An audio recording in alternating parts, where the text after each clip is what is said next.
जंगल था। उस जंगल में एक सिंह अपने परिवार के साथ रहता था।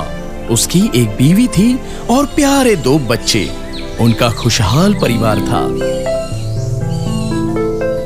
चलता हूँ, मजे करना। मैं तुम सबके लिए खाना लेकर आऊंगा। बाय पापा। सिंह खाने की तलाश में निकला। जब वो झाड़ियों में जाकर देखता है तो गीदड़ का बच्चा मिलता है। गीदड़ का बच्चा डरा हुआ था और आंखें बंद करके कांप रहा था। सिंह उस गीदड़ के बच्चे को मुंह में उठाकर अपने साथ लेकर जाता है। तो अब हमारे 3 बच्चे हैं। अब ये साथ में रहेंगे और खेल कूद करेंगे। जब सिंह और उसकी बीवी बाहर गए थे तब बच्चे गुफा के बाहर खेल रहे थे। तभी वहां से एक हाथी गुजरा।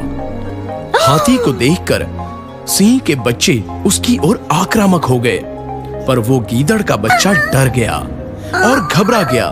वो गुफा के अंदर भागा। सिंह के बच्चे बहुत ही साहसी थे। वो तब तक हाथी को गुर्राते रहे जब तक वो वहां से भाग नहीं गया। जब हाथी वहां से भाग गया तो गीदड़ का बच्चा अपना सर झुकाकर गुफा से बाहर निकला। बाद में जब सब खाना खाने बैठते हैं, मामा पता है आज गीदड़ का बच्चा हाथी देखकर गुफा में भाग गया। हम दोनों ने हाथी को डराकर भगा दिया, पर गीदड़ का बच्चा डर गया। गीदड़ का बच्चा बुरा मान गया और रोने लग गया। मैं अलग दिखता हूँ और मैं अलग सी हरकतें भी करता हूँ। मुझे अपने परिवार के पास लौट जाना चाहिए। घबराओ मत, हम तुम्हारे परिवार को ढूंढने में तुम्हारी मदद करेंगे। अगले दिन सुबह सिंह का परिवार और गीदड़ का बच्चा उसके परिवार को ढूंढने निकल पड़े। मिल गए। वो रही मेरी माँ और वो रहे मेरे पापा और वो रहा मेरा पूरा परिवार।